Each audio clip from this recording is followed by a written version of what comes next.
이진우의 손에 잡히는 경제.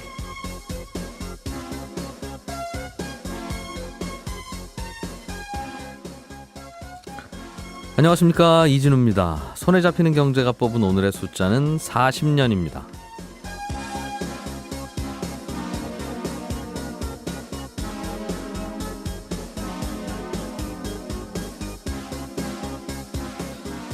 바닷가에서 일하는 분들은 물때라는 걸 살피죠. 물때에 따라서 물고기나 조개 등이 잡히는 양이 달라지기 때문입니다. 우리가 투자를 하거나 재테크를 할 때도 이 물때 살피는 거하고 비슷하게 돈의 움직임, 돈때라고 하나요? 잘 살펴야 되는데요.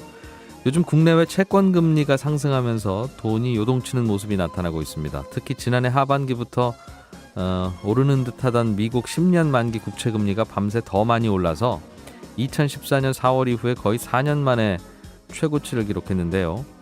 이러자 1980년대 들어서 시작된 국채 시장의 강세가 이제 저무는 게 아니냐, 이런 전망도 나오고 있습니다.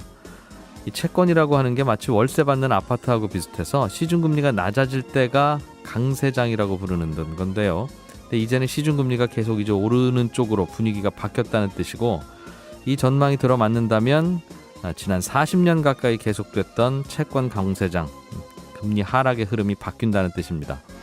이 여파로 미국 뉴욕 증시가 비교적 큰 폭으로 하락했고, 국내 채권 시장에서도 금리가 오르고 채권 가격은 떨어지고 있는데요. 저금리가 지속될 때 시중 자금이 이자가 낮은 예금을 떠나서 주식이나 채권 같은 수익을 향한 자산으로 움직이는 걸 머니 무브라고 하는데, 반대로 이 거꾸로 돈이 돌아오는 현상을 역 머니 무브라고 요즘 부릅니다. 나라 안팎의 시중 자금이 돈들이 어떻게 움직이고 있는지 돈대를 잘 살피고 곳곳에서 나오는 신호들도 잘 감지할 필요가 있겠습니다.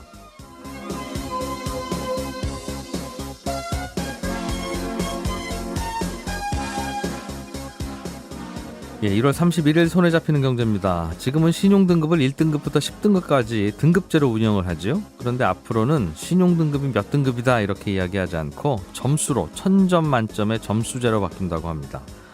잠시 후에 금융당국 관계자를 연결해서 자세한 얘기 좀 들어보겠고요. 사업하는 분들, 개인 사업을 하든 혹은 법인을 설립해서 사업을 하든 사업하는 분들은 사업을 위해 쓴 지출은 경비로 인정받을 수 있는데, 이 경비 처리를 할 때 알아두면 좋은 내용들 정리해 보겠습니다. 광고 잠깐 듣고 돌아오겠습니다.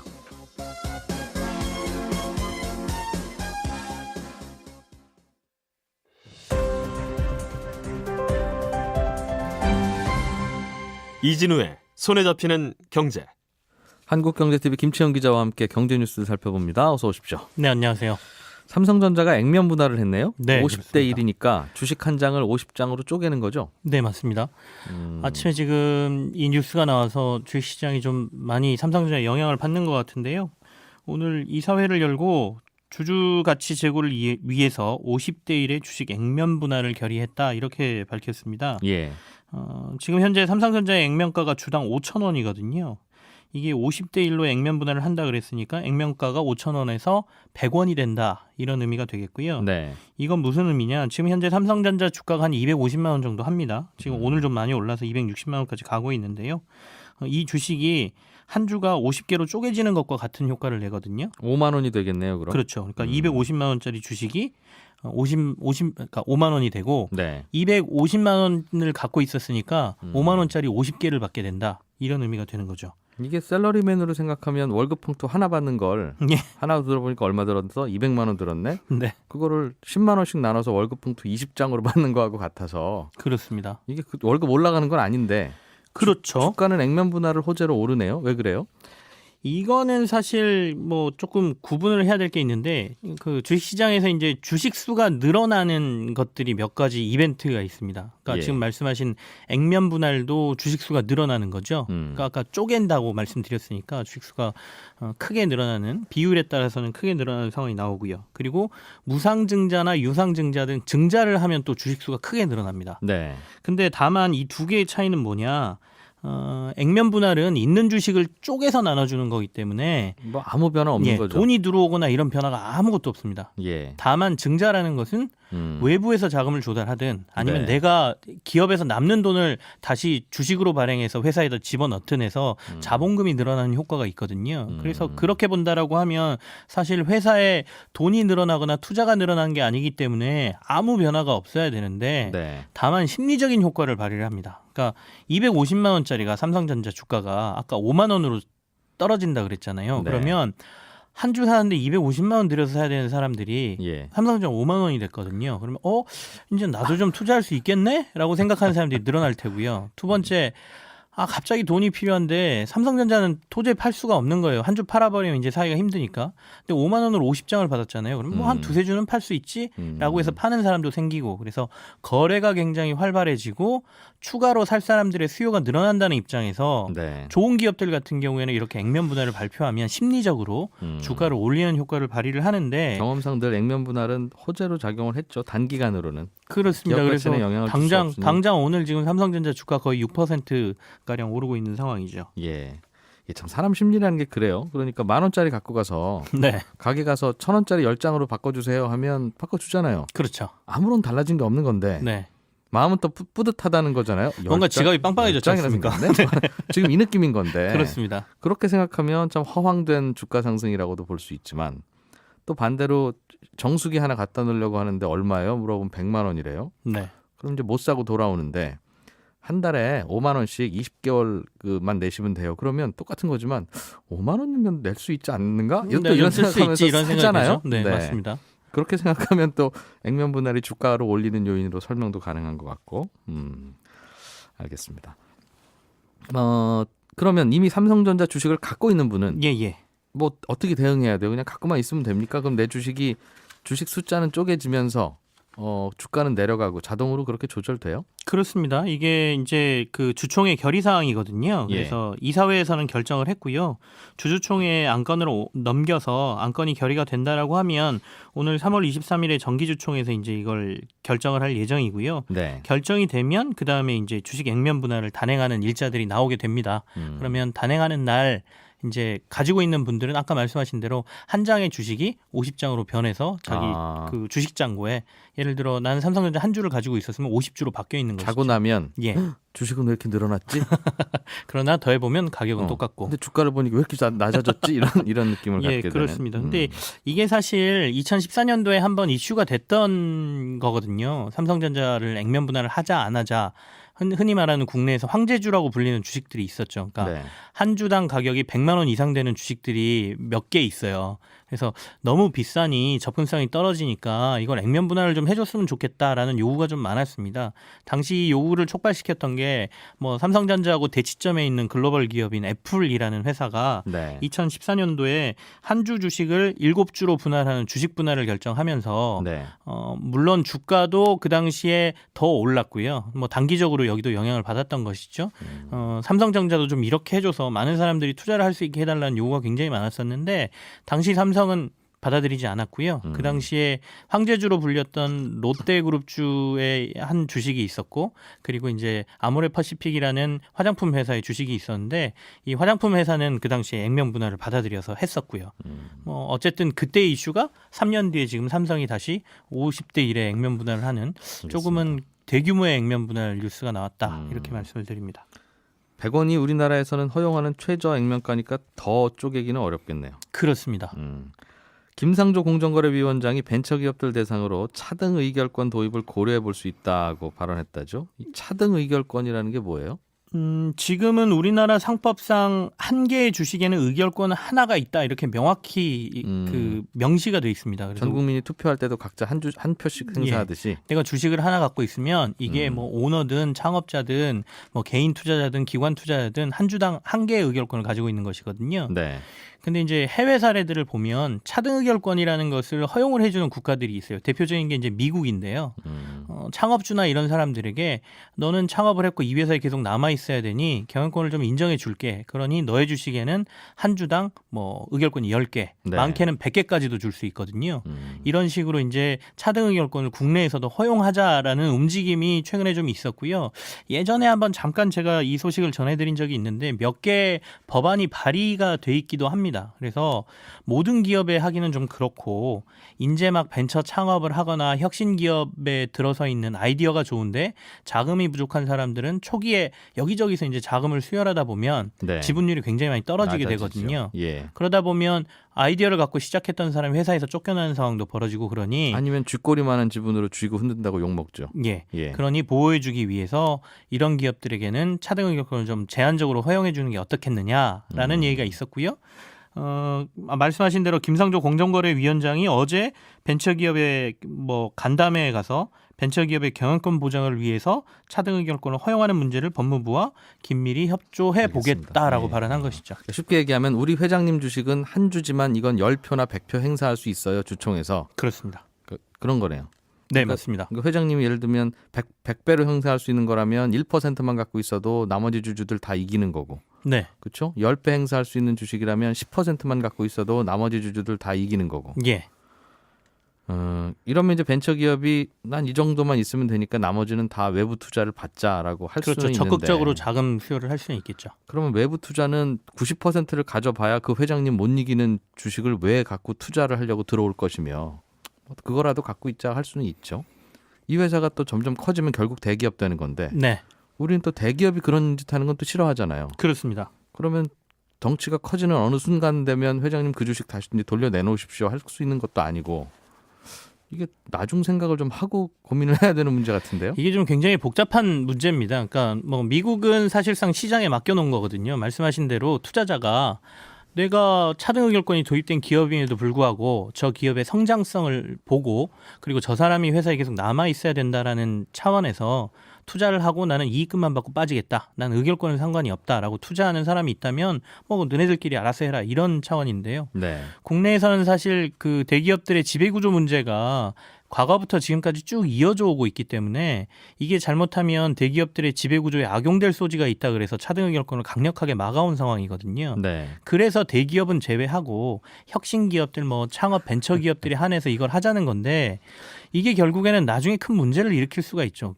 구분이 좀 애매하거든요. 그럼 도대체 창업 혁신 기업이라는 걸 어떤 기준에서 뭐 정할 거야. 그리고 나중에 이게 크게 성장을 해서 상장을 하거나 대기업 수준으로 중견기업 이상으로 올라가게 되면 이 차등 의결권을 어떻게 해결할 거야. 이런 문제들이 남아 있어서요. 여러 가지 고민들을 하면서 도입을 해야 되지 않을까라는 생각 개인적으로 가지고 있고 만약에 도입을 할 거라면 전면적으로 도입하는 게 맞을 수도 있다. 그러게요. 그런데 이제 대기업 하면 또 그럼 우리 속에 머릿속에 떠오르는 그 회장님들이 네. 영구 집권한다는 거냐 그럼. 그렇게 예. 생각하면 우리는 싫고 또 벤처기업들이 그런 거 필요하면 또 벤처기업 CEO들은 우리 머릿속에는 저 친구는 계속 해도 되지? 라는 생각을 또 우리는 갖고 있으니 아무 근거는 없지만 굉장히 혁신 기업이라고 생각하는 미국의 큰 대기업들, 그러니까 구글, 페이스북, 뭐 스냅챗 이런 회사들이 대표적인 차등 의결권을 가지고 있는 회사입니다. 그러니까 이 창업주들이 이 회사에 남아 있는 게 회사 가치를 더 높인다라는 생각 때문에 네. 투자자들이 이걸 적극적으로 인정한 사례거든요. 그래서 여기에 대한 논의를 좀 더 심도 있게 할 필요는 있어 보입니다. 지금 우리 네이버 같은 회사는 그래서 네, 창업주가 지분 다 거의 대부분 이제 외부 투자자들한테 나눠주면서 기업 키우느라고 본인이 이제 거의 없잖아요. 그렇습니다. 그러면서 이제 난 이 정도밖에 없으니까 날 총수라고 부르지 마라 이런 논란이 좀 있었는데 예, 그렇게 한 논란도 있었죠. 그러면 야, 이런 거 할 거면 좀 진작하지. 나도 차등 의결권 가질 걸 이런 생각을 또 뒤늦게도 하겠어요.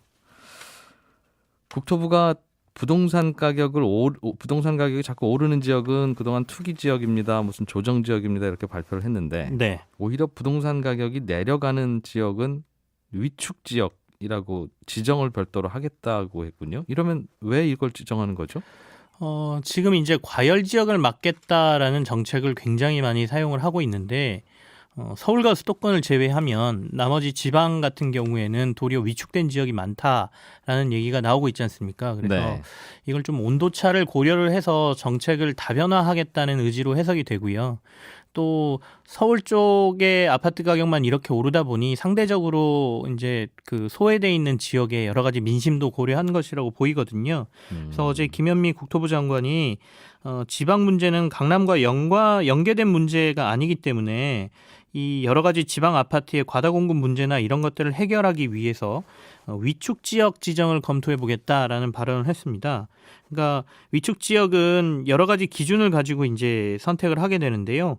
6개월간 월 평균 주택 가격 상승률이 1% 이상 하락한 것을 전제로 해서 네. 주택 거래량이 3개월 연속 전년 같은 기간 대비 20% 이상 감소했거나 네. 직전 3개월 평균 미분양 주택 수가 전년 동기 대비 2배 이상 늘었거나 뭐 이런 기준들을 충족을 한다 그러면 위축 거래 지역으로 이제 선정을 하고요. 네. 여기에는 다양한 일종의 부동산 시장에 접근하기 쉬운 것들을 이제 제도를 허용을 해주겠다는 것이죠. 그래서 소위 집값 별로 안 오르고 오히려 내려가서 분위기 안 좋은 지역을 예.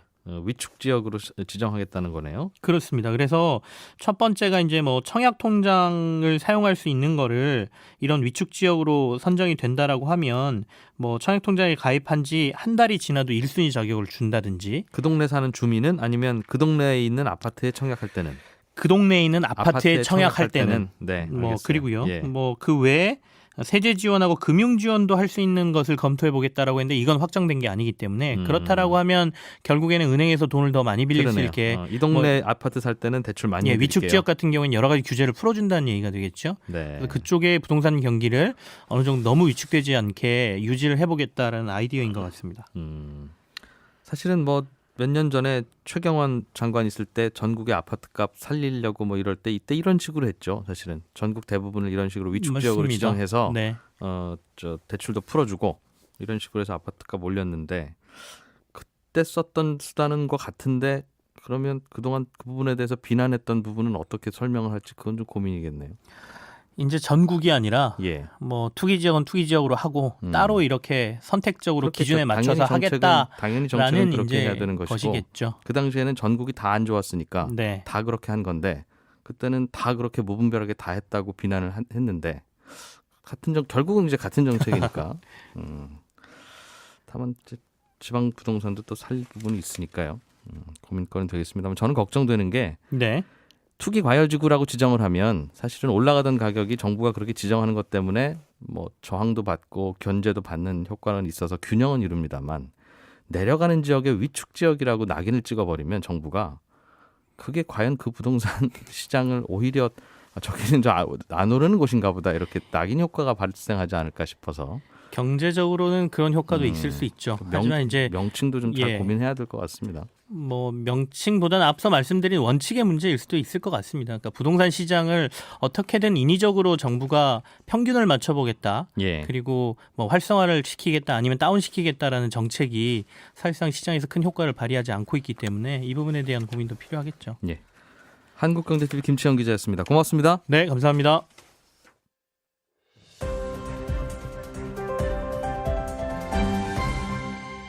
경제를 생각하는 사람들의 즐거운 습관. 이진우의 손에 잡히는 경제.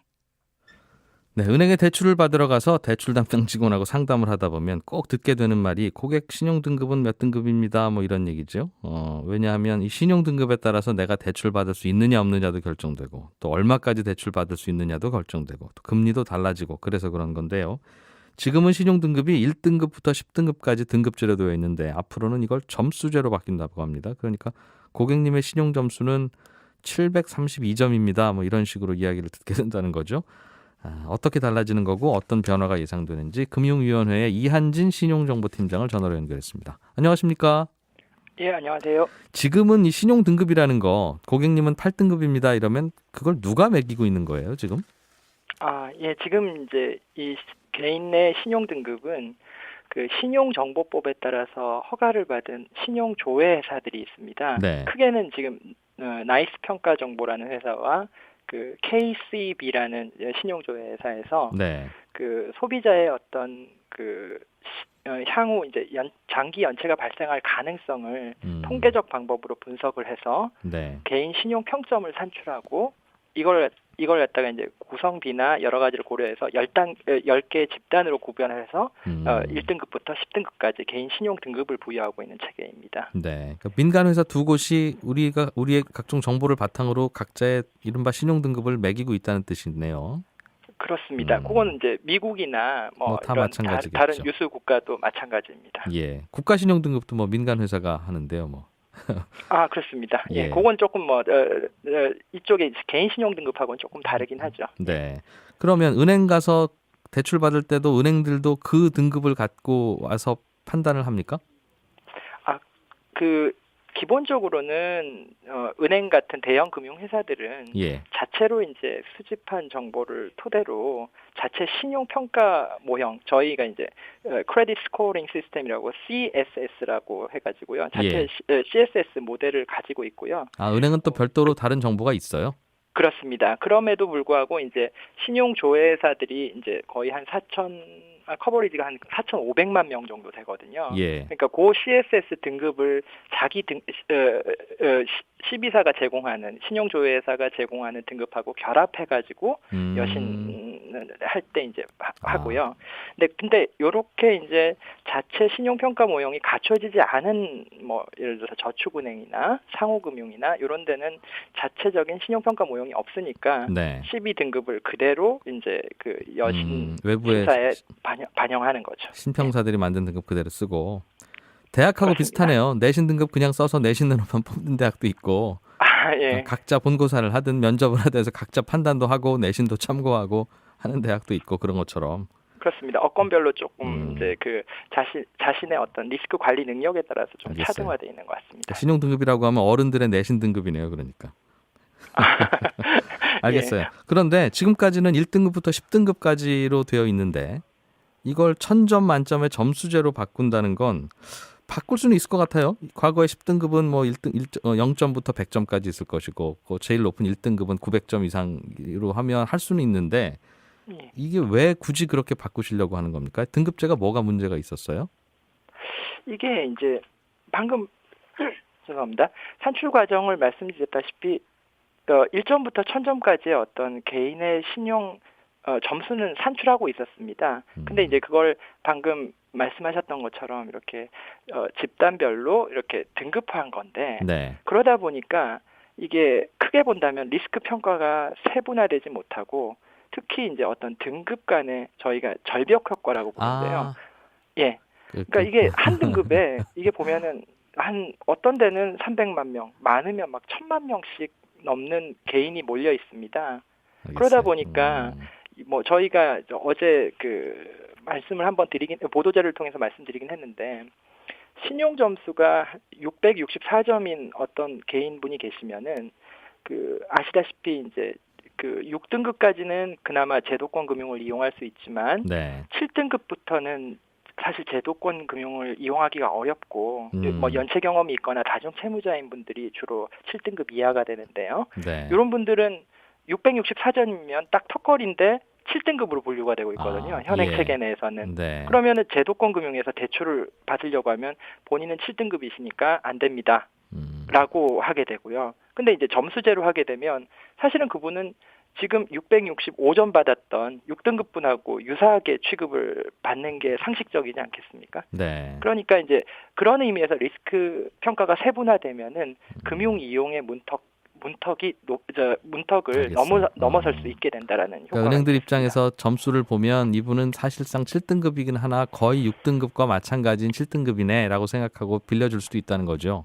그렇습니다. 예. 그 말은 지금 등급제에서 그 등급 간 절벽 효과로 인해서 예. 아예 그 가능성 자체를 차단하고 있다고 볼 수도 있는 거죠. 근데 혹시 그러면 이분은 6등급인 줄 알았는데 뭐 사실상 7등급하고 비슷한 분이네라고 해서 오히려 또 못 해줄 수도 있지 않아요? 그러니까 6등 예.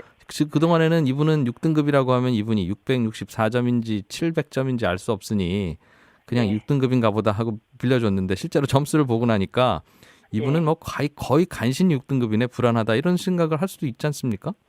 근데 이제 방금 그 예를 저희가 6등급, 7등급으로 예를 드렸는데 사실은 이제 은행권을 이용하는 분들은 주로 저희가 보기엔 한 1등급에서 한 4등급 정도 되시는 것 같고요. 네.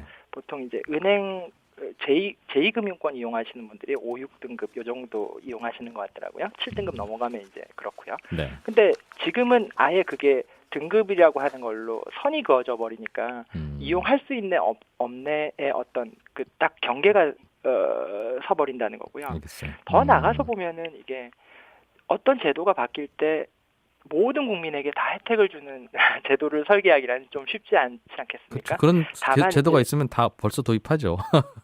그렇습니다. 네. 근데 이제 저희가 유불리를 또 분석을 해봤더니 이게 전반적으로 어제 뭐 저희가 보도자료에서는 말씀드렸던 것처럼 이게 금융 이용 문턱을 넘는다라는 차원도 있지만 또 전반적으로 보면은 점수제로 전환해서 리스크 평가가 세분화되면은 이게 금리상으로도 약 한 240만 명 정도의 금융 소비자가 연 1%포인트 수준의 금리 절감 혜택을 받을 걸로 추정이 되고 있습니다. 그런 면에서 본다면은 어떤 제도의 유불리를 떠나서 그러니까 어떤 분이 약간의 손해를 보고 약간의 이익을 얻는다라는 차원을 떠나서 선진화된 금융 시스템을 갖춘 미국이나 독일 이런 데는 전부 다 이걸 지금 등급제란 건 없거든요. 점수제로만 운영을 하고 있거든요. 그동안 그런 은행들이 예. 맞습니다. 그동안 은행들이 뭐 이게 이 부분에 대해서 이제 자체적인 여신 평가 모형을 갖고는 있었습니다만 거기서도 내부적으로는 사실은 뭐 10등급 체계는 아니겠지만 어떤 내부적인 등급 체계를 좀 가지고 계시더라고요. 네. 그런 것들이 이제 좀 선진화된 여신 심사 시스템, 그 사람을 정확하게 리스크를 평가를 해서 그 사람에 알맞는 금융을 제공하려면 좀 더 그 점수제로 가는 것이 우리가 지향해야 될 바람직한 방향이라고 생각했습니다. 알겠어요. 그동안 은행들이 대출을 해줄 때 등급제인 바람에 예. 대출 안 해드리거나 높은 금리 매겨야 되는 분들에게 싼 금리로 해줬을 가능성은 상당히 적고 그렇습니다. 등급제인 바람에 사실은 대부분 은행 입장에서 보수적으로 판단해서 맞습니다. 그렇게 했을 가능성이 높으니 점수를 뚜렷하게 만들면 은행들도 네. 해줄 만한 분들은 해주고 금리도 싸게 해줄 수 있을 것이다. 은행도 마음이 놓이니까 그렇습니다. 그런 예. 설명으로 이해되네요. 예. 알겠어요. 이건 좀 다른 얘기인데 제 신용 등급을 확인해 봤더니 예. 생각보다 낮아요. 예를 들면 예. 그러면 이거 학교에서가도 성적 이의 신청할 수 있듯이 아니, 예. 나는 왜 이렇게 낮냐? 이거 다시 한번 심사 좀 하고 뭐 왜 그랬는지 좀 알려줘라. 고칠 방법은 없냐? 이렇게 개별적으로 혹은 정정 내지는 뭐 항의 이런 걸 할 수 있는 루트가 있습니까? 예. 지금도 이게 금융거래를 이제 어떤 은행에 가서 본인이 신용등급 문제 때문에 금융거래가 거절됐다라고 하면은 이의 네. 제기를 하실 수 있는 통로는 있습니다. 근데 방금 기자님 말씀하셨던 것처럼 이게 그 금융거래를 거절당하지 않더라도 금리상의 불이익이나 여러 가지 이유로 내 등급이 왜 이렇게 낮냐라고 하는 이의를 제기를 할 수 있었어야 되는데 네. 이 부분에 대해서 제대로 된 통로가 마련돼 있지 않다라는 지적이 많았습니다. 그래서 이제 이번에 또 방안 중에 중요한 내용 중에 하나가 정보 주체인 개인들이 그런 자기가 이렇게 통계 모델에 의해서 일률적으로 산출되는 등급에 대해서 기초 자료나 이 등급 내용 등에 대해서 이의 제기를 하고 정정 요구를 할 수 있는 예. 방안을 18년 중에 시행하고 법도 개정해 나가기로 방안을 발표한 바 있습니다. 아직은 없다는 말이네요. 앞으로는 만들 거고.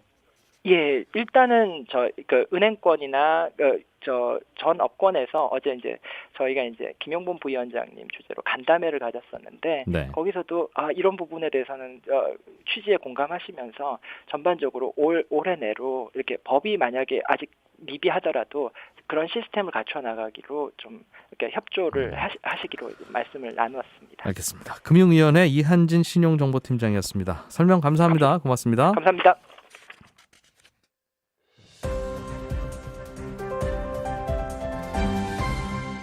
이진우의 손에 잡히는 경제. 네, 지금은 청취자분들이 보내주신 질문 저희가 하나씩 또 이것저것 알아보고 조사해서 알려드리는 친절한 경제 시간인데요.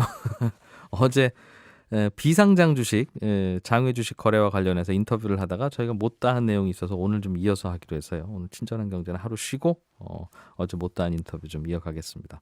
비상장 주식 거래와 관련한 인터뷰 자본시장연구원의 김감래 연구위원 한 번 더 연결했습니다. 안녕하십니까? 안녕하세요.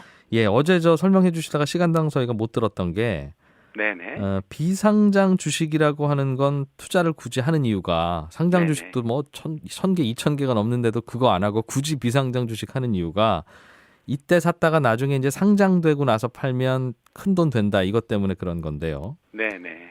이 회사가 상장이 언제쯤 될지 확인은 할 수 있을지 이런 걸 어떤 기준으로 따져봅니까? 이 질문 드렸었어요. 네네. 예, 어떻습니까? 그걸 한마디로 답변을 하면요. 네. 그 상장 시기와 형태는 예측의 영역이 아닌 대응의 영역이다. 이렇게 말씀을 드리고 싶고요. 그런 측면에 있어서 개인 투자자는 전문성에서도 좀 문제가 있고 네. 또 하나가 정보 취득력에서도 문제가 있다는 점을 좀 말씀을 드리고 이제 추가적으로 간단히 말씀드리면요. 네. 지금 최근에 제가 이 인터뷰를 하게 된 건 그거 같아요. 정부가 코스닥 활성화 정책을 내놨고요. 거기서 대표적인 게 상장 활성화입니다. 또한 우리 보면은 제가 오늘 좀 예를 들고 싶은 게 그 블루홀은 모르지만 배틀그라운드라는 온라인 게임은 아실 거예요. 네. 이제 상장이 예정돼 있고 이게 뭐 나중에 셀트리온이 코스피로 이전 상장하는 경우 대안주가 될 수 있다 이런 얘기까지 나오는데 네. 그런 측면에 있어가지고 상장을 모멘텀으로 한 이런 투자에 있어서는 그 상장까지 증권신고서 심사나 수요 예측 여러 가지 기업 경영 환경의 변화해서 불확실성이 매우 크고요. 어제 제가 말씀을 드리다가 이제 잘린 게 그거거든요. 그러니까 삼성물산을 예를 들었는데 네. 삼성물산이 가지고 있던 비상장 주식 그 종합파악을 한화에 매각을 했을 때 상장이 이제 20%를 남겨놨어요. 근데 그런 경우에 있어서 삼성물산은 그 주식 매수 선택권을 가졌습니다. 무슨 2022년까지 어떤 회사 주식을 말씀하셨어요? 그 삼성물산이요. 예. 구조조정의 일환으로서 예. 본인이 삼성종합화학이라는 그 비상장 회사를 갖고 있었는데 그걸 한화그룹에 매각을 했었습니다. 지분 100%를 갖고 있다가 100%를 다 넘겼어요? 20%를 남기고 80%만 했는데, 넘겼다? 예, 네. 예. 그런데 이제 한화는 대박이 난 거죠. 왜냐하면 업황이 좋아져가지고 그 회사가 잘 됐군요. 예. 굉장히 잘 됐어요. 예. 그래서 이제 충분히 뭐 상장 심사는 봤는데 그 와중에 이제 지금 현재는 어떻게 됐냐면 20%를 본인 삼성물산에서 주가가 많이 올랐으니 매각을 하려고 네. 그 주관사를 선정하고 이제 그 블록딜로 이제 넘기려고 하고 있는데 그 회사가 상장은 됐습니까? 상장이 안 돼 있는 회사이죠. 아, 네네. 예. 그러니까 처음에 삼성이 20%를 남겼을 때는 삼성물산에서 풋옵션이라는 주식 매수 선택권을 그 계약상으로 보유한 거예요. 그러니까 상장이 이게 업황이 안 좋아질 수도 있고 당시 과거로 가면 네.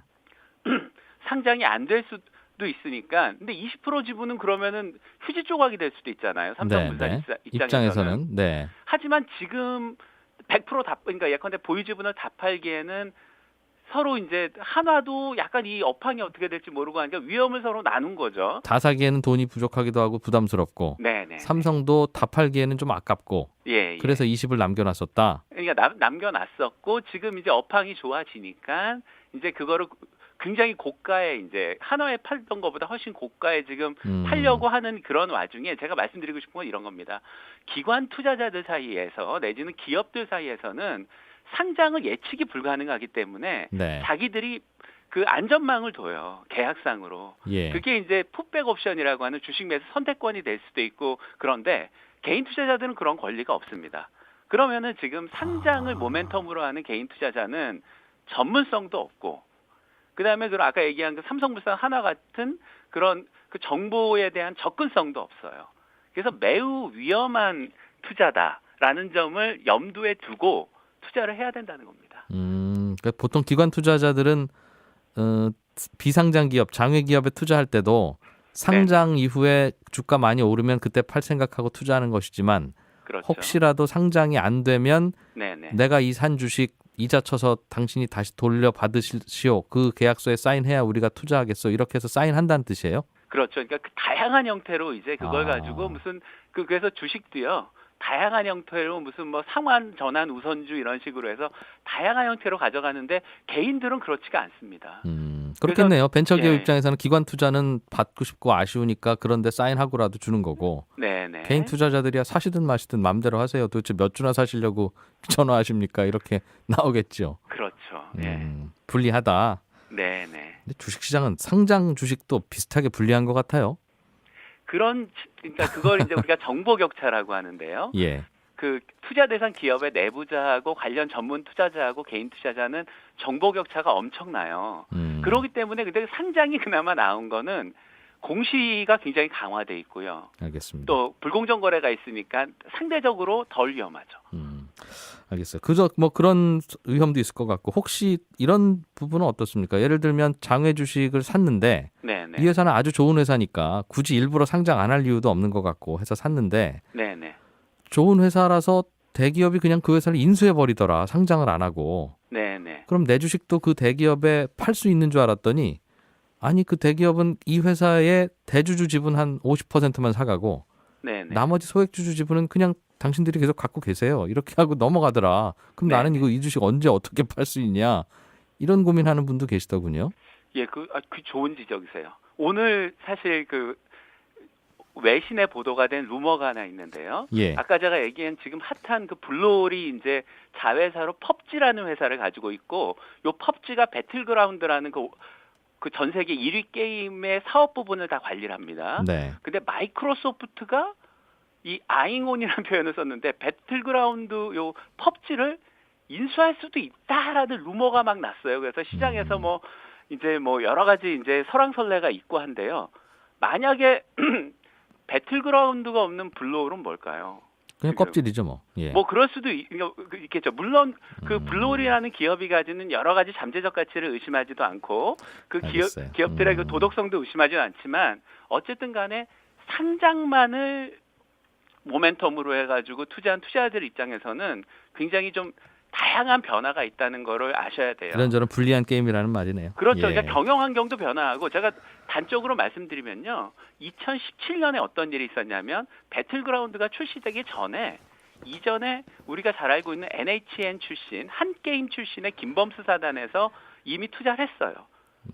근데 그때 이제 블루홀은 이 배틀그라운드 만드느라고 엄청나게 적자가 난 기업이었거든요.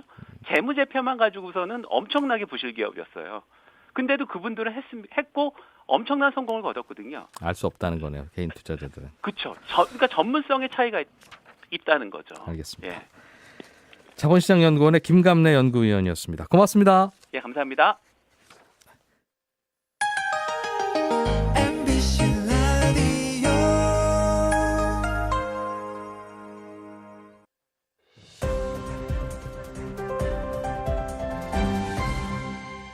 경제를 생각하는 사람들의 즐거운 습관. 이진우의 손에 잡히는 경제. 네, 김성은 회계사 모시고 자영업자가 알아두면 좋을 만한 세금 지식 알아보겠습니다. 어서 오십시오. 네, 안녕하세요. 사업을 하다 보면 사업에 필요한 돈이 있잖아요. 네. 고객들한테 받는 돈이 다 내 이익이면 얼마나 좋아요. 그러나 사업에 필요한 돈이 있으니까 그 돈 쓰는 건 경비처리라고 해서 제해주는데 네. 가끔 궁금합니다. 예를 들면 이게 사업을 위해서 쓴 돈인지 네. 영수증만 존재하니까 네. 그냥 가족들하고 쓴 돈인지 예를 들면 어디 뭐 리조트 가서 놀다 온 비용이 있어요. 네. 가족들하고 갔는지 네. 아니면 고객 접대용 세미나로 갔는지 네. 어떻게 합니까 이걸? 네, 다분히 이제 사실 판단이 개입된 상황입니다. 예. 그래서 이게 실질적으로 업무와 관련해서 썼는지 아니면은 개인적인 용도로 썼는지는 이제 세무서도 좀 많이 이제 판단하는데 좀 골머리 아픈 사항인데요. 네. 이런 거를 좀 판단을 할 때 예를 들어서 식당에서 밥 먹은 영수증이 있는데 네. 직원들이랑 먹은 건지 거래처랑 먹은 건지 이런 거를 판단할 때 주로 보는 것들이 이제 주말이나 네. 공휴일에 썼느냐 라든지 예. 아니면 뭐 집 근처에서 썼느냐 예? 아니면 또 회사랑 관계없이 저 멀리서 썼느냐 이런 거 주로 보고요. 네. 그다음에 영수증이 있는데 뭐 지출처가 업무와 관련 없이 보이는 지출처들이 있습니다. 그래서 예를 들어 뭐 백화점, 네. 병원, 약국 아니면 학원 영수증 뭐 이런 네. 것들 예. 이런 것들을 좀 보고 이런 거는 좀 업무와 관련 없이 쓴 게 알겠어요. 아닙니까라고 이제 물어볼 판단하는 수 경우가 있다 많이 이거죠. 있습니다. 네. 학원 영수증이야 답할 게 없을 것 같은데 네. 주말에 집 앞에 네. 고객 만나서 점심 같이 먹었을 수도 있잖아요. 그럴 수도 있죠. 그럴 네. 때 나는 이거 진짜 고객이랑 먹은 거다라고 주장하고 세무서는 에이 가족들이랑 먹은 거잖아요 라고 하면 양쪽에서 입증 책임이 누구한테 있습니까? 그게 중요할 것 같은데요. 예. 세법에서는 송금의 입증 책임이라고 하는데요. 네. 그러니까 비용의 입증 책임은 납세자에게 있다라고 이제 명시를 하고 있습니다. 손님이랑 먹었다는 증거를 그럼 대라? 네. 예. 그래서 회사가 이제 뭐 예를 들어 내부적으로 뭐 지출 결의서라든지 뭐 회의록이라든지 뭐 출장비 정산서 이런 서류를 구비하는 이유도 네. 송금의 입증 책임이 회사에 있기 때문에 그런 내부 서류를 구비함으로써 이거는 내가 개인적으로 쓴 게 아니라 회사와 업무에 관련해서 이 고객하고 먹어서 이런 서류를 만들고 이 철해놨지 않습니까? 네, 맞습니다. 물론 그 철도 조작할 수는 있습니다만. 그렇죠. 네. 알겠어요. 그 정도만 해놓으면 알겠습니다. 해요? 예, 아무래도 저희들 많이 업무를 하다 보면 뭐 영수증 대충 관리하고 뭐 하는 회사보다는 알겠어요. 그런 식으로 좀 체계가 잘 잡혀 있는 회사를 많이 보고 있고요. 특히 뭐 워크샵 같은 데 보면 대부분 뭐 회사들이 뭐 현수막 걸어놓고 직원들 단체 사진 찍잖아요. 찍죠. 예. 네, 그런 것들도 이제 회사와 관련해서 갔다 온 겁니다라고 증거로 쓸 수 있으니까. 그렇죠. 그 그런 사진 것도 왜 찍나 했어요. 입증 책임을 보완하는 서류가 될 수 있습니다. 화이팅 하자고 찍고 이래서 네, 맞습니다. 주먹을 왜 들고 찍으라고 하나. 네. 그런 용도로도 쓰이는군요. 네. 알겠습니다. 비용을 지출하다 보면 법인카드로 쓰면 자동으로 비용 지출이 입증이 되는 건데 네. 깜빡 잊고 법인카드를 안 갖고 왔어요. 네. 그래서 직원이 자기 신용카드로 긁은 경우도 있고 네. 그럴 경우에도 그 신용카드 쓴 영수증을 회사 경비로 처리를 해줍니까? 네, 가능합니다. 네. 예를 들어서 이제 직원이 이제 출장을 가서 밖에 나가가지고 이제 거래처랑 이제 밥을 먹고 네. 뭐 이제 숙박을 해결하고 뭐 이런 것들도 다 법인 카드를 쓰지 않고 개인 카드를 쓴다라면 네. 그거를 이제 카드 회사로 영수증 가져오면 된다. 청구를 해서 예. 정산을 받으면 법인 비용으로 쓸 수 있습니다. 법인이 아니라 개인 사업자도 네. 개인 사업자는 그럼 법인 카드라는 건 존재하지 않고 네. 그러면 어떻게 쓰죠? 그냥 개인 명의의 아무 신용카드나 써도 나 이거 사업할 때 쓴 거예요라고 갖고 와서 철해 놓으면 그게 경비로 처리가 되나요? 네, 가능합니다. 많은 분들이 오해하시는 게 은행이나 뭐 카드사에서 사업용 카드라고 예. 뭐 이렇게 만드는데요. 그냥 단지 카드 상품 중에 하나고요. 이름이 사업용 카드일 뿐이다. 예. 사업용 카드를 뭐 개인적으로 쓰면 경비가 안 되는 거고요. 사업용 카드가 아닌 일반적인 카드를 예. 사업과 관련해서 썼다라면 그거는 경비 괜찮다? 처리가 되는 겁니다. 그냥 다 신용카드 쓰고 나와서 영수증만 모아놓고 네. 요거는 고객이랑 만나서 쓴 거니까 사업용 이렇게 분리만 해놓으면 되는군요. 그렇죠. 저도 이제 그 회사 근처에 예. 대형 마트가 있어가지고 예. 그 마트에서 쓰는 거는 마트 전용 카드가 있거든요. 그러면 회사에서 쓰려고 이제 뭐 커피 믹스라든지 뭐 예. 종이컵이라든지 이런 거를 그 사업용 카드를 쓰지 않고 마트 전용 카드를 쓰면 뭐 적립금을 좀 더 많이 적립을 해주거든요. 그렇죠. 예. 그러면 마트 전용 카드를 개인 명의로 받아서 개인 명의로 받아서 쓰면 사업과 관련 썼으니까 네. 그 경비 처리가 되는 겁니다. 알겠어요. 그 커피 믹스 집에 갖고 가서 먹으면 안 된다는 거고.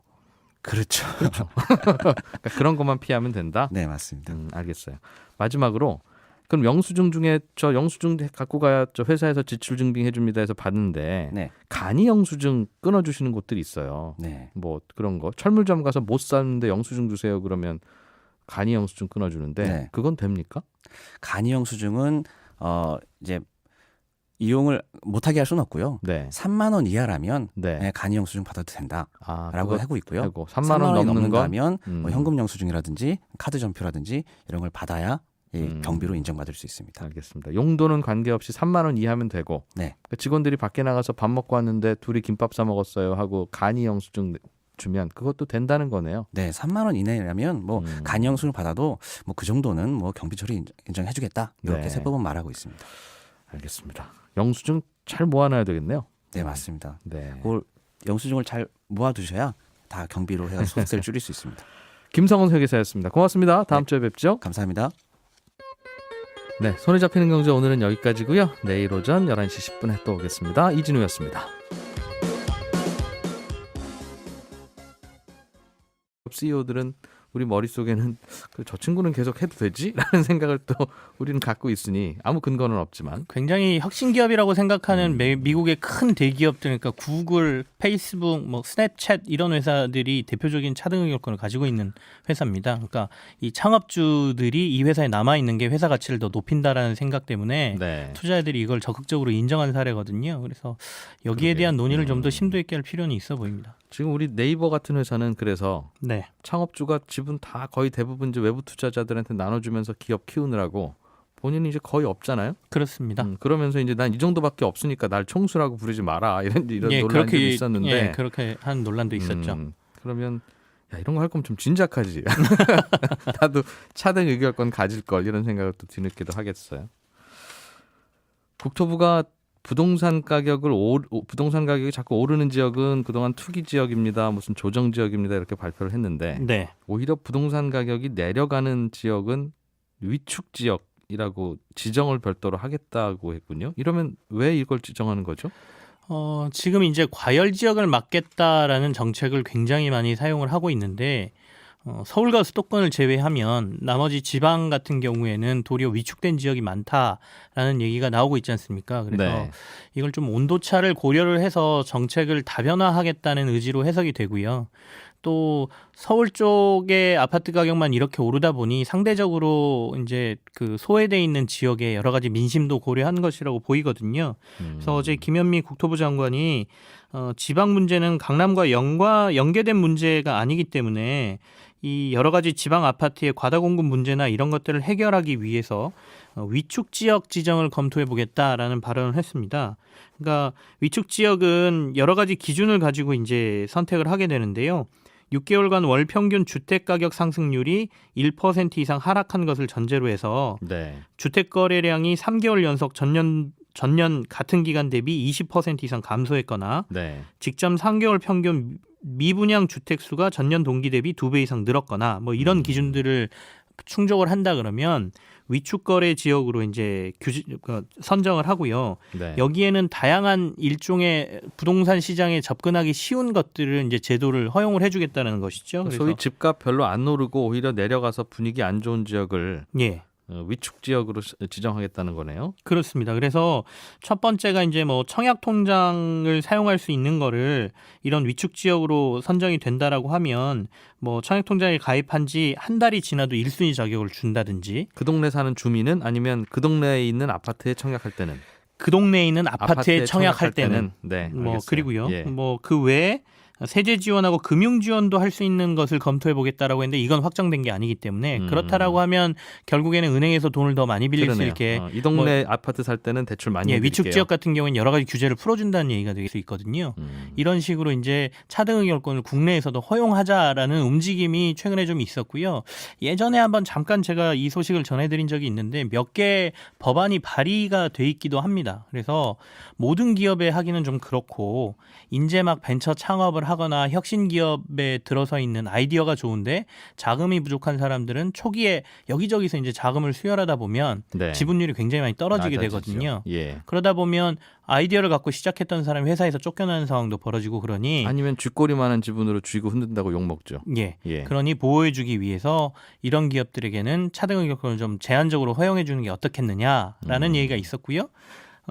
말씀하신 대로 김상조 공정거래위원장이 어제 벤처기업의 뭐 간담회에 가서 벤처기업의 경영권 보장을 위해서 차등 의결권을 허용하는 문제를 법무부와 긴밀히 협조해 보겠다라고 네. 발언한 것이죠. 쉽게 얘기하면 우리 회장님 주식은 한 주지만 이건 10표나 100표 행사할 수 있어요. 주총에서. 그렇습니다. 그런 거네요.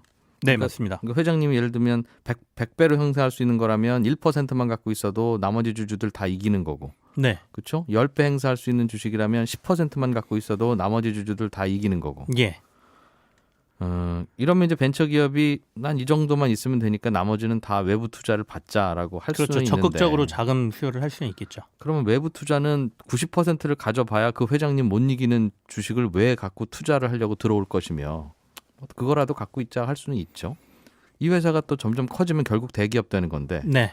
우리는 또 대기업이 그런 짓 하는 건 또 싫어하잖아요. 그렇습니다. 그러면 덩치가 커지는 어느 순간 되면 회장님 그 주식 다시 돌려내놓으십시오 할 수 있는 것도 아니고 이게 나중 생각을 좀 하고 고민을 해야 되는 문제 같은데요. 이게 좀 굉장히 복잡한 문제입니다. 그러니까 뭐 미국은 사실상 시장에 맡겨놓은 거거든요. 말씀하신 대로 투자자가 내가 차등 의결권이 도입된 기업임에도 불구하고 저 기업의 성장성을 보고 그리고 저 사람이 회사에 계속 남아 있어야 된다라는 차원에서 투자를 하고 나는 이익금만 받고 빠지겠다. 난 의결권은 상관이 없다라고 투자하는 사람이 있다면 뭐 너네들끼리 알아서 해라 이런 차원인데요. 네. 국내에서는 사실 그 대기업들의 지배구조 문제가 과거부터 지금까지 쭉 이어져 오고 있기 때문에 이게 잘못하면 대기업들의 지배구조에 악용될 소지가 있다 그래서 차등 의결권을 강력하게 막아온 상황이거든요. 네. 그래서 대기업은 제외하고 혁신기업들 뭐 창업 벤처기업들이 한해서 이걸 하자는 건데 이게 결국에는 나중에 큰 문제를 일으킬 수가 있죠. 그럼 구분이 좀 애매하거든요. 그럼 도대체 창업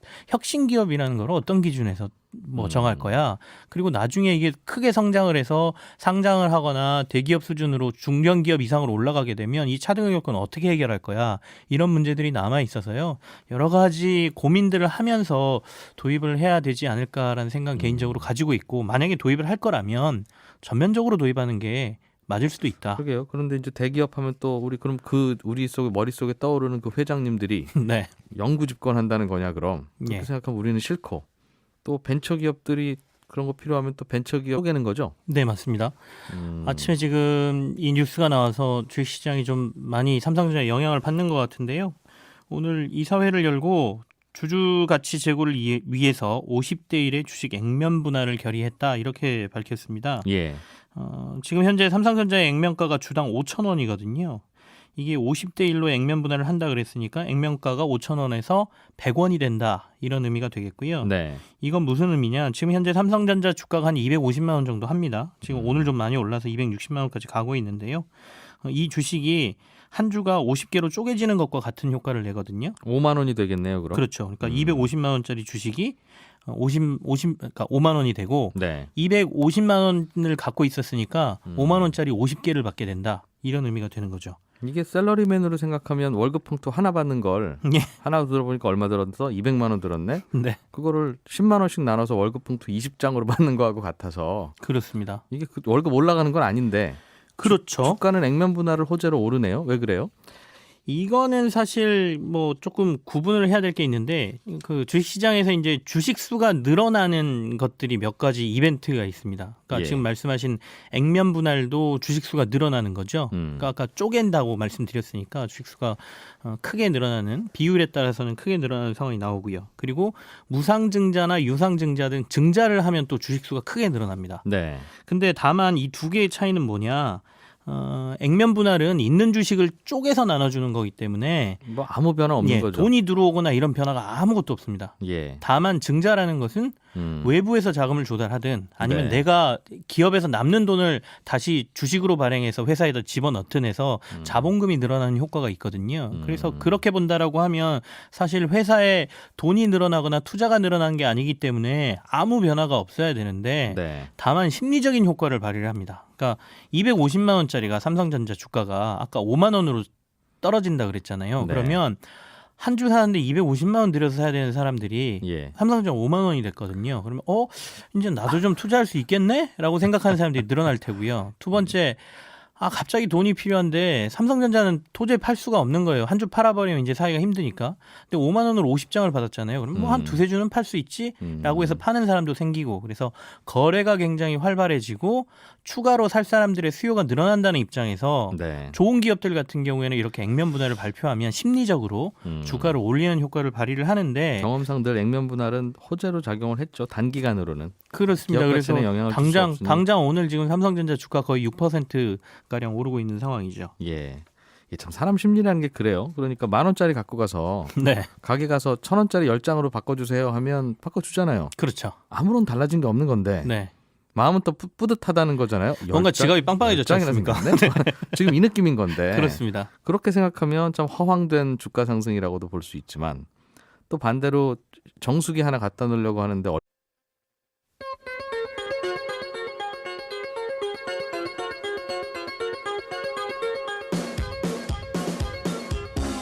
이진우의 손에 잡히는 경제.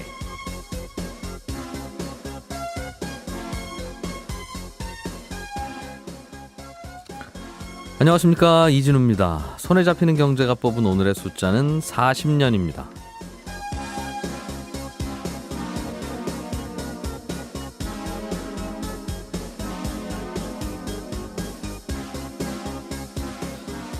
바닷가에서 일하는 분들은 물때라는 걸 살피죠. 물때에 따라서 물고기나 조개 등이 잡히는 양이 달라지기 때문입니다. 우리가 투자를 하거나 재테크를 할 때도 이 물때 살피는 거하고 비슷하게 돈의 움직임, 돈때라고 하나요? 잘 살펴야 되는데요.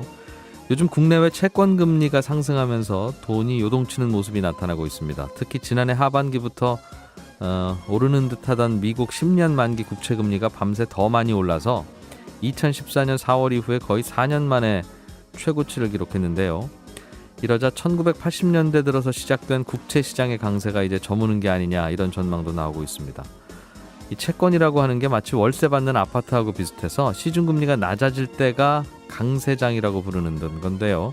근데 이제는 시중금리가 계속 이제 오르는 쪽으로 분위기가 바뀌었다는 뜻이고 이 전망이 들어맞는다면 지난 40년 가까이 계속됐던 채권 강세장, 금리 하락의 흐름이 바뀐다는 뜻입니다. 이 여파로 미국 뉴욕 증시가 비교적 큰 폭으로 하락했고 국내 채권 시장에서도 금리가 오르고 채권 가격은 떨어지고 있는데요.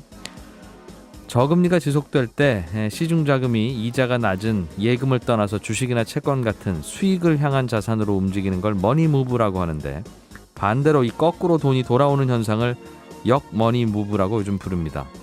나라 안팎의 시중 자금이 돈들이 어떻게 움직이고 있는지 돈대를 잘 살피고 곳곳에서 나오는 신호들도 잘 감지할 필요가 있겠습니다.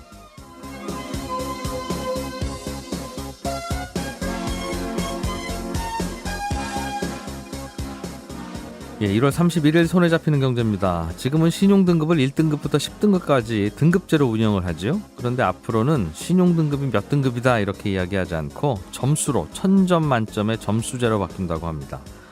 잠시 후에 금융당국 관계자를 연결해서 자세한 얘기 좀 들어보겠고요. 사업하는 분들, 개인 사업을 하든 혹은 법인을 설립해서 사업을 하든 사업하는 분들은 사업을 위해 쓴 지출은 경비로 인정받을 수 있는데 이 경비 처리를 할 때 알아두면 좋은 내용들 정리해 보겠습니다. 광고 잠깐 듣고 돌아오겠습니다.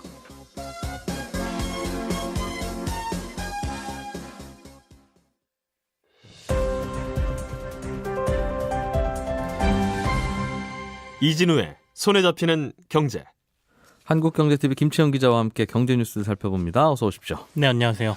삼성전자가 액면 분할을 했네요. 네, 50대 1이니까 주식 한 장을 50장으로 얼마예요? 물어보면 100만 원이래요. 네. 그럼 이제 못 사고 돌아오는데 한 달에 5만 원씩 20개월만 내시면 돼요. 그러면 똑같은 거지만 5만 원이면 낼 수 있지 않는가? 네, 이런 생각하면서 이런 사잖아요. 네, 맞습니다. 그렇게 생각하면 또 액면 분할이 주가를 올리는 요인으로 설명도 가능한 것 같고, 알겠습니다.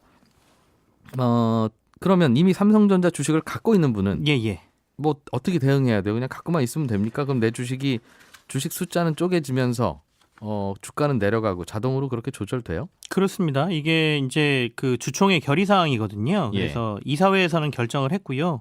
주주총회 안건으로 넘겨서 안건이 결의가 된다라고 하면 오늘 3월 23일에 정기주총에서 이제 이걸 결정을 할 예정이고요. 네. 결정이 되면 그 다음에 이제 주식 액면 분할을 단행하는 일자들이 나오게 됩니다. 그러면 단행하는 날 이제 가지고 있는 분들은 아까 말씀하신 대로 한 장의 주식이 50장으로 변해서 자기 그 주식 잔고에 예를 들어 나는 삼성전자 한 주를 가지고 있었으면 50주로 바뀌어 있는 거죠. 자고 나면 예. 주식은 왜 이렇게 늘어났지? 그러나 더해 보면 가격은 똑같고. 근데 주가를 보니까 왜 이렇게 낮아졌지? 이런 느낌을 갖게 되는. 그렇습니다. 근데 이게 사실 2014년도에 한번 이슈가 됐던 거거든요. 삼성전자를 액면 분할을 하자 안 하자. 흔히 말하는 국내에서 황제주라고 불리는 주식들이 있었죠. 그러니까 네. 한 주당 가격이 100만 원 이상 되는 주식들이 몇 개 있어요. 그래서 너무 비싸니 접근성이 떨어지니까 이걸 액면 분할을 좀 해줬으면 좋겠다라는 요구가 좀 많았습니다. 당시 요구를 촉발시켰던 게 뭐 삼성전자하고 대치점에 있는 글로벌 기업인 애플이라는 회사가 네. 2014년도에 한 주 주식을 7주로 분할하는 주식 분할을 결정하면서 네. 물론 주가도 그 당시에 더 올랐고요. 뭐 단기적으로 여기도 영향을 받았던 것이죠. 삼성전자도 좀 이렇게 해줘서 많은 사람들이 투자를 할 수 있게 해달라는 요구가 굉장히 많았었는데 당시 삼성은 받아들이지 않았고요. 그 당시에 황제주로 불렸던 롯데그룹주의 한 주식이 있었고 그리고 이제 아모레퍼시픽이라는 화장품 회사의 주식이 있었는데 이 화장품 회사는 그 당시에 액면 분할을 받아들여서 했었고요.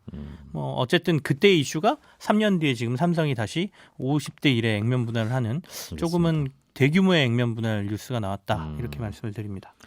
100원이 우리나라에서는 허용하는 최저 액면가니까 더 쪼개기는 어렵겠네요. 그렇습니다. 김상조 공정거래위원장이 벤처기업들 대상으로 차등 의결권 도입을 고려해 볼 수 있다고 발언했다죠. 이 차등 의결권이라는 게 뭐예요? 지금은 우리나라 상법상 한 개의 주식에는 의결권은 하나가 있다 이렇게 명확히 그 명시가 돼 있습니다. 그래서 전 국민이 투표할 때도 각자 한 표씩 행사하듯이 내가 주식을 하나 갖고 있으면 이게 뭐 오너든 창업자든 뭐 개인 투자자든 기관 투자자든 한 주당 한 개의 의결권을 가지고 있는 것이거든요. 네. 근데 이제 해외 사례들을 보면 차등 의결권이라는 것을 허용을 해주는 국가들이 있어요. 대표적인 게 이제 미국인데요. 창업주나 이런 사람들에게 너는 창업을 했고 이 회사에 계속 남아 있어야 되니 경영권을 좀 인정해 줄게. 그러니 너의 주식에는 한 주당 뭐 의결권이 10개, 네. 많게는 100개까지도 줄